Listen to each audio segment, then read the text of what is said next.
Isang mapagpalang umaga sa ating lahat, mga kapatid ko kay Kristo. Mula sa The Solid Rock Morning Devotion, isang kagalakan na muli tayo ay makapagbulay-bulay sa salita ng Panginoon sa umagang ito.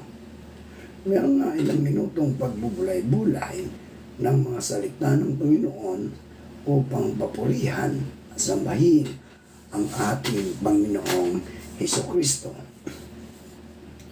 Sa bawat pagmulat ng ating mga mata sa bagong araw, isang paalala ang hatid ng Diyos na kahit anuman ang dumating na unos, siya ay ating matatag na sandigan. Sa mundo ng puno ng pagbabago, kaguluhan at kawalang katiyakan, napakahalagang malaman kung saan tayo nakatayo. Ang The Solid Rock Morning Devotion, ito ay paalala na ang ating pananampalataya ay dapat nakatayo sa matibay na pundasyon, at iyon ay walang iba kundi si Hesukristo. Tulad ng sinabi sa Mateo 7, talatang 24 hanggang 25, ang bawat nakikinig sa aking mga salita at nagsasagawa nito ay tulad ng isang taong matalino na nagtayo ng bahay sa ibabaw ng bato.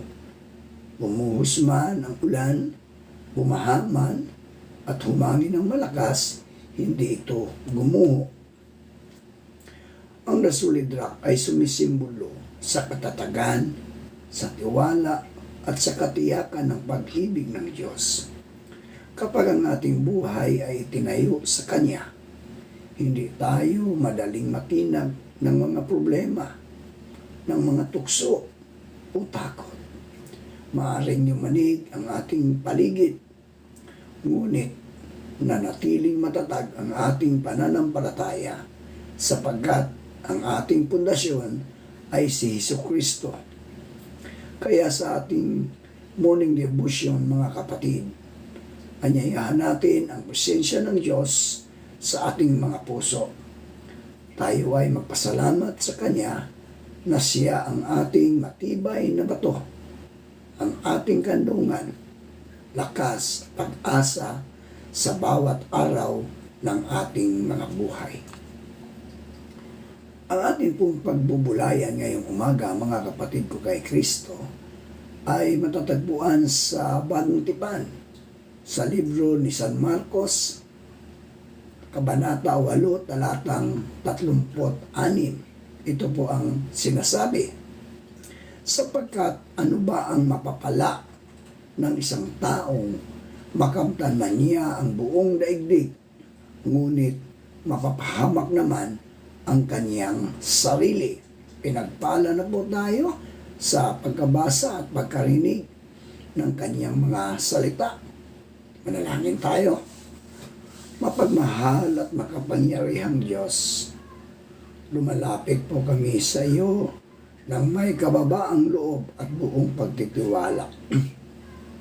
Ikaw ang aming kanlungan, ikaw ang aming lakas, ikaw ang aming pag-asa sa bawat panahon. Sa iyo namin inahabilin ang lahat ng aming mga dalangin.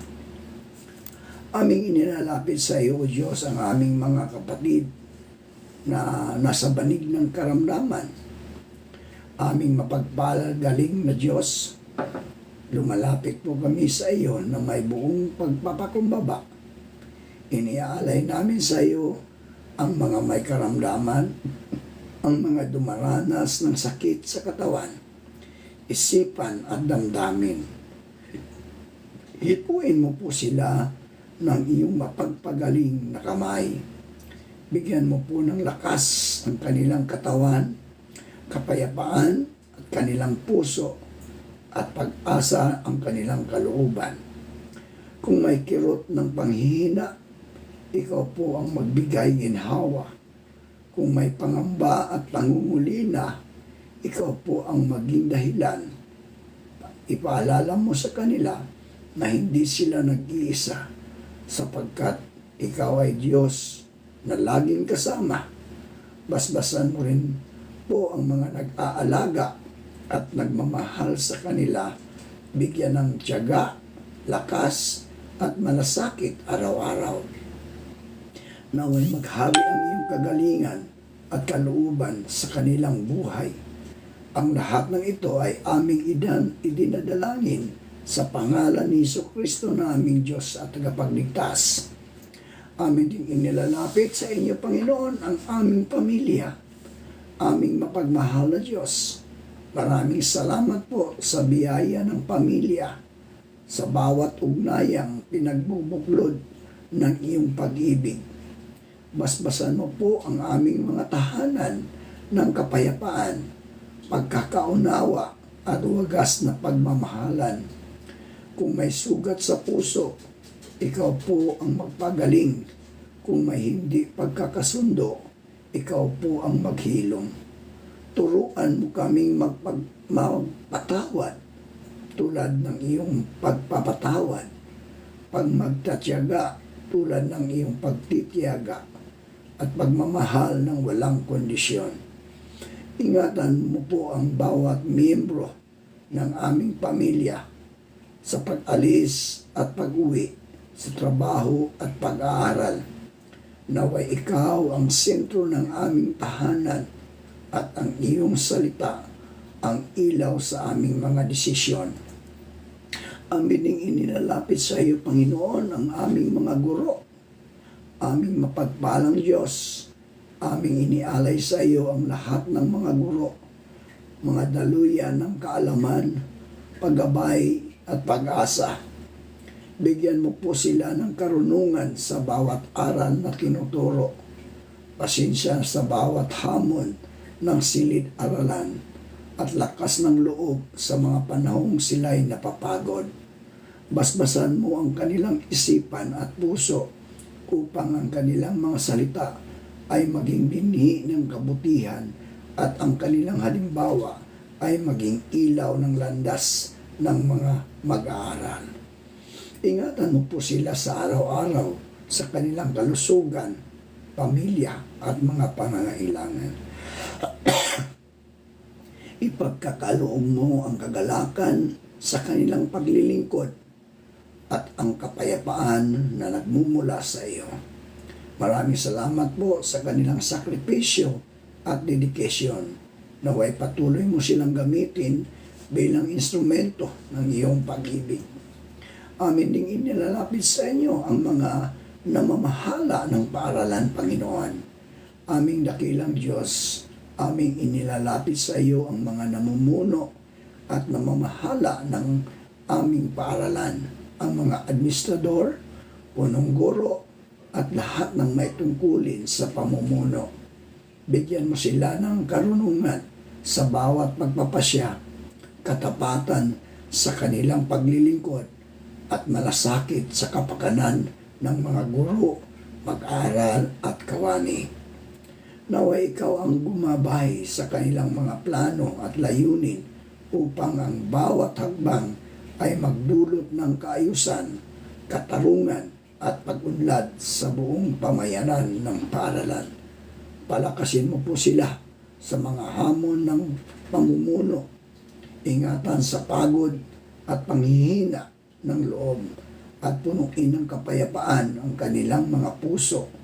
Naway ang aming paaralan ay maging lugar ng kaalaman, paggalang, disiplina at pag-ibig sa kapwa, isang lugar na nagbibigay luwalhati sa iyo. Amin ding itinataas sa inyo, Panginoon, ang mga kapatid namin na nasa ilaylayan ng lipunan. Aming mahabaging Diyos, ikaw ang kandungan ng mga mahihina at pag-asa ng mga walang tinig sa mundong ito. Inialay po namin sa iyo ang mga nasa laylayan ng lipunan, ang mga dukha, ang mga nagugutom, walang tahanan, napapabayaan at pinapasan ang bigat ng kawalan ng katarungan. Yakapin mo po sila ng iyong habag at pag-ibig. Bigyan ng lakas ang kanilang mga kananghihinang katawan, liwanag ang kanilang mga pusong pinanghihinaan ng loob, at pag-asa ang kanilang bukas. Gamitin mo rin po kaming bilang mga kasangkapan ng iyong awa upang magbahagi, magmahal, makinig at kumilos para sa katarungan at kapayapaan. Naway manaig ang iyong kaharian sa gitna ng kahirapan at ang iyong kalooban ang magbigay dangal sa bawat buhay. Ang lahat ng ito ay aming idinadalangin sa pangalan ni Jesus na naging tinig ng mga naapi at kaibigan ng mga dukha. Lahat ng ito ay aming ipinapanalangin sa pangalan ni Jesus. Amen. So ang ating pamagat ng ating pagbubulayan ay lubos na pagsuko. Sapagkat ano ang pakinabang ng isang tao kung kanyang makakamtan ang buong sanlibutan, ngunit siya ay mawala ng kanyang buhay. Ang Marcos 8:36 ay isang malalim na paalala mula kay Jesus tungkol sa tunay na kahulugan ng buhay. Sa araw-araw, napakaraming tukso at pang-akit sa mundo. Nariyan ang kayamanan, nariyan ang kapangyarihan, ang kasikatan, at mga material na tagumpay. Madalas nating iniisip na kapag nakamtan natin ang mga ito, kumpleto na ang ating buhay at magkakaroon tayo ng kasiyahan. Excuse me. Ngunit ipinapaalala sa atin ng talatang ito na ang lahat ng ito ay walang halaga kung nawawala ang ating espiritual na buhay, ang ating relasyon sa Diyos at sa ating kapwa. Maraming tao ang abala sa pag-abot sa pangmatagalang pangarap o pangkaraniwang tagumpay. Ngunit sa huli, mga kapatid, natutuklasan nila na hindi ito nagdudulot ng tunay na kagalakan. Kahit na ang buong mundo ay makamtan natin, kung nawawala ang ating pagkakakilanlan bilang anak ng Diyos, ang ating kaluluwa ay nanatiling hungkag. Ang buhay ay hindi lamang tungkol sa material na bagay, kundi sa kung paano natin minamahal ang Diyos at ang ating kapwa, at kung paano natin pinagyayaman ang ating espiritu. Sa konteksto ni Jesus, hinihikayat niya tayo na suriin ang ating mga prioridad. Handa ba tayong isakripisyo ang pansamantalang kasiyahan para sa walang hanggang buhay? Handa ba tayong mamuhay ng may integridad, pagmamahal at pananampalataya kahit na may kapalit na mga bagay na material? Ang talata ay isang hamon. Huwag hayaan ang mga bagay ng mundo ay maging hadlang sa ating relasyon sa Diyos.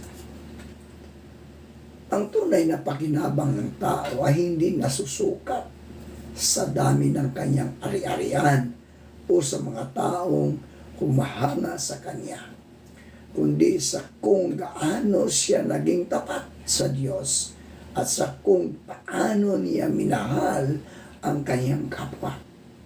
Kapag pinili nating mamuhay ayon sa kalooban ng Diyos, sa kabutihan, sa katarungan at pag-ibig, natatamo natin ang isang buhay na walang hanggan, isang buhay na puno ng kahulugan at kagalakan na hindi kayang ibigay ng material na bagay. Maraming bisis tayong naakit sa kasikatan, mga kapatid. Pera at kapangyarihan. Ngunit bawat isa sa atin ay tinatawagan na suriin ano ang ating buhay na pinapahalagahan. Ang mundo ba o ang Diyos? Ang pansamantalang kaligayahan o ang walang hanggang buhay? Ang Marcos 8:36 ay paalala. Huwag nating ipagpalit, mga kapatid. No? Huwag nating ipagpalit ang ating kaluluwa sa kahit ano paman. Ang tunay na tagumpay ay ang buhay na malapit sa Diyos. Buhay na minamahal natin ang ating kapwa at buhay na may kabuluhan sa huli. Manalangin tayo. Aming Diyos na mapagmahal at mapagbigay. Maraming salamat po sa iyong walang hanggang pagmamahal at kabutihan. Salamat po sa buhay na iyong ipinagkaloob sa aming pamilya, sa aming mga kaibigan at sa aming mga mahal sa buhay. Salamat po sa mga biyayang nakikita at hindi nakikita. Sa kalusugan, pagkain, tahanan, at pagkakataong matuto at maglingkod. Salamat po sa mga pagsubok, sapagkat sa bawat isa ay may aral at lakas na aming natutunan. Tulungan mo po kaming maging mapagpasalamat sa bawat araw, hindi lamang sa magagandang sandali, kundi pati sa mga hamon na nagpapalakas sa amin. Naway ang aming mga puso ay laging puno ng kagalakan at pasasalamat, at ang aming mga kilos ay sumasalamin sa iyong kabutihan. Lahat ng ito ay aming inialay sa pangalan ni Jesus, aming Panginoon. Panginoon, sa iyong mapagpalang pangalan, aming hinihiling na ang iyong basbas sa bawat isa sa amin, sa bawat isang nakikinig. Naway ingatan mo po kami sa lahat ng oras, sa pag-alis at pagdating, sa bawat gawain at desisyon. Palakasin mo po ang aming katawan, gabayan ang aming isip, at pagyamanin ang aming puso ng pag-ibig, kabutihan at pananampalataya. Naway pagyamanin ang aming puso, pagharian, maghari ang kapayapaan at pagkakaunawaan sa aming tahanan, paaralan at komunidad. Ipinagkakaloob namin sa iyo ang aming mga pangarap at mithiin, at hinihiling namin na ikaw ang maging gabay sa bawat hakbang namin. Pagpalain mo rin po ang aming mga magulang, guro at mga namumuno upang sila'y magpatuloy sa pagtulong, pagmamahal at paghubog sa amin. Naway maging ilaw kami sa aming kapwa, tagapaghatid ng pag-asa at kasangkapan ng iyong kabutihan sa mundong ito. Ang lahat ng ito, Panginoon, naway laging maging sentro ang iyong pangalan at ang iyong pag-ibig, ang aming gabay at sandigan. Amen. Amen. Maraming pong salamat sa inyong walang sawang pakikinig sa ating morning devotion, mga kapatid.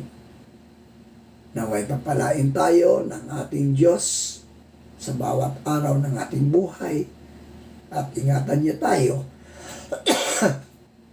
ano man ang ating gagawin upang siya ay maparangalan at papurihan.